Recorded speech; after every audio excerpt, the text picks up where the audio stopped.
குலதெய்வங்களுக்கு மோட்சம் தீவிரமான எண்ணத்துல ஒருத்தர் இறந்து போயிட்டு மனிதனால் கண்டு அறிந்து கொள்ள முடியவில்லையே தவிர உண்மையிலேயே நிறைய சோல்ஸ் இங்க இருக்குது.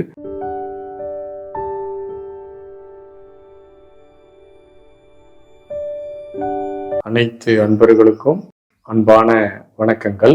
அன்பர்களின் கேள்விகளுக்கு தொடர்ந்து பல பதில்களை நாம் கொடுத்து வருகின்றோம். உண்மையிலேயே அன்பர்கள் பல கோணங்களில் பலவிதமான கேள்விகளை தொடர்ந்து கேட்டு வருகிறீர்கள். அதுக்கு என்னுடைய அறிவிற்கு எட்டிய அளவில் நான் பதில்களை உங்கள் எல்லாத்துக்கும் தந்துட்டு இருக்கிறேன். நம்முடைய வீடியோ ரொம்ப பரபரப்பா அப்படிலாம் ஒரு காலத்துலையும் போகாது. நம்ம கேள்விகளுக்கு நமக்கு தெரிஞ்ச பதில ஓரளவு அனுமானமாக யோசித்து சொல்லிட்டு இருக்கிறோம். இப்போ குலதெய்வங்களுக்கு மோட்சம் எப்போ கிடைக்கும், குலதெய்வங்களும் ஒரு வகையான ஆன்மாதானே என்று கேட்டிருக்கிறீர்கள்.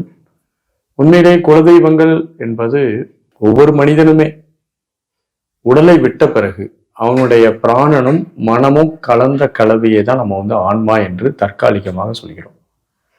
மன தெளிவு பெற்றவர்களுக்கு ஆன்மா என்ற ஒரு கான்செப்ட் கிடையாது.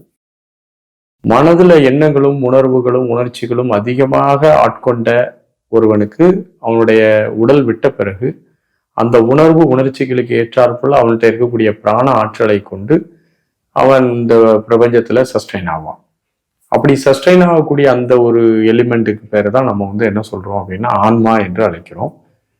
ஒரு தீவிரமான எண்ணத்துல ஒருத்தர் இறந்து போயிட்டு வைராக்கியத்துல இறந்து போன பிறகு அந்த வைராக்கியம் மேலோங்கி இருக்கும்போது அவனுடைய நோக்கம் அந்த வைராக்கியத்திற்காக செயல்படும். அப்போ அவன் இறந்த பிறகு அந்த வைராக்கியமான அந்த மனநிலையும் அந்த பிராணனும் கலந்த அந்த ஒரு பயணம் குலதெய்வம் என்று அழைக்கப்படுகிறது. இந்த குலதெய்வங்கள் மனிதனை மாதிரியே தான். நம்ம ஏற்கனவே பல காணொளியில பேசியிருக்கோம். மாண்ட தெய்வம் மாலா தெய்வங்களுக்குமான வித்தியாசம் நமக்கு எல்லாத்துக்கும் தெரியணும். மாண்டு போன தெய்வங்கள் என்பதுதான் குலதெய்வங்களுடைய வகையில வரும். அப்ப அந்த மாண்டு போன தெய்வங்களாகிய அந்த சோல்ஸ் தன்னுடைய எண்ணங்கள் தீவிரமாக நிறைவேற்றுவதற்கு முனைப்பாக இருக்கும். தீவிரமாக நிறைவேற்றும். அப்படி நிறைவேற்றி அதுல ஒரு சாட்டிஸ்பேக்ஷன் ஆகும்போது அது தன்னிலை உணர்வை பெற்று மீண்டும் வேற பிரபஞ்சத்தினுடைய வேற பரிமாணத்திற்குள் பயணித்து பிறப்புகள் எடுப்பதற்கு வாய்ப்பு இருக்கிறது.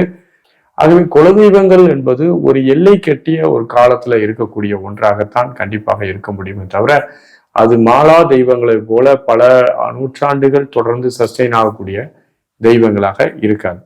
இன்னைக்கு நிறைய சோல்ஸ் பிரபஞ்சத்துல டிராவல் பண்ணுது.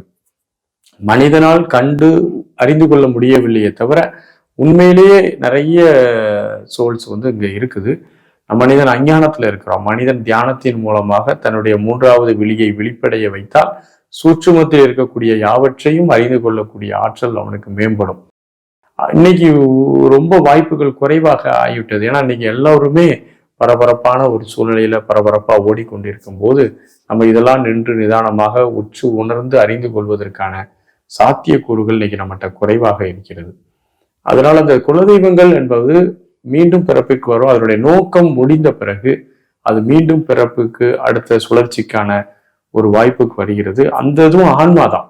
அது மதிப்பு கூட்டப்பட்ட ஆன்மான்னு சொல்லிக்கலாம். அதனுடைய எண்ணம் மிக தீவிரமாக ஒரே விஷயத்துல ஒரு நோக்கத்துல முனைந்து நிற்கும் போது அவை குலதெய்வங்கள் என்று அழைக்கப்படுகின்றன. எந்த ஒரு முனைப்பும் இல்லாமல் சாதாரண உணர்வு உணர்ச்சிகளோடு இருக்கக்கூடிய ஒரு சோலை நம்ம சாதாரண சோல்னு சொல்றோம். இந்த ரெண்டுக்கும் டிஃபரன்ஸ் தெரிஞ்சா போதும். குலதெய்வங்களுக்கும் ஆன்மா இருக்கிறது. அவை அதனுடைய எண்ணங்களை நிறைவேற்றிய பிறகு மீண்டும் இந்த பிரபஞ்சத்தினுடைய சுழற்சிக்குள் அதுவும் அந்த சுழற்சியில பயணிக்க தொடங்கும். அனைவருக்கும் வாழ்த்துகள். நன்றி, வணக்கம்.